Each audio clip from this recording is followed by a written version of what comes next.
High school graduation came and it was time to leave for college. We were both very excited to be accepted to Georgia Tech, and we couldn't wait to see what Atlanta held for us. We both joined fraternities and went our own path. David became a Sigma Nu, I a KA. We didn't see each other much that first year, as pledgeship can be quite time-consuming, though we did keep in touch and chat for a bit whenever we saw each other around campus class. Sophomore year came quickly, and I soon found myself at a low point in my life. My fraternity, which I was at, asked me and a few other guys if we wouldn't mind taking a sabbatical from the fraternity life and find elsewhere to live. I remember feeling very abandoned by all my so-called friends. I would walk to class with my head low, and I was very depressed. Then one day I saw David around campus. He had a bow tie on and a huge smile on his face. He came up to me and shook my hand and asked me how things were going. I told him briefly that I was having a hard time and I didn't have a place to live anymore. He looked at me with a big David smile on his face and said he was living in a house off campus that had extra room if I wanted to move in. I couldn't believe it. I immediately said yes, and that would be fantastic. And then I asked him if he was sure he wanted to live with me. In which he replied, yeah man, it's going to be great, just like old times. The next day I came to his house to check out the room. When I got there, I found the empty room was more like a closet.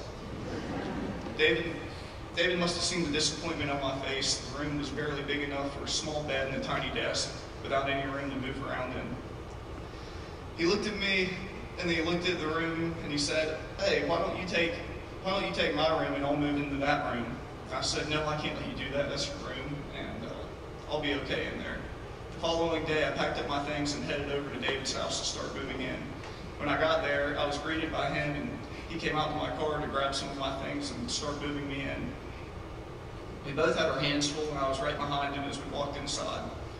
I followed him through the living room and towards the side of the house where our two rooms were located at.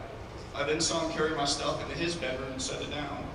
I asked him what he was doing, and then I realized he had moved all his stuff out of his bedroom and into mine, and he had given me his bedroom.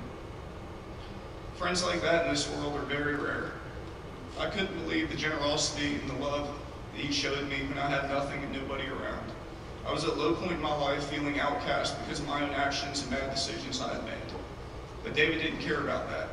David cared about our friendship and welcomed me into his home and his group of friends with open arms. David gave me his love and support that I needed to get my head on straight and my feet back on the ground, and I will always be thankful for that. I love him and I miss him, and I will always remember his big heart, not only for the love he showed me, but the love he showed everyone who had the privilege to know him.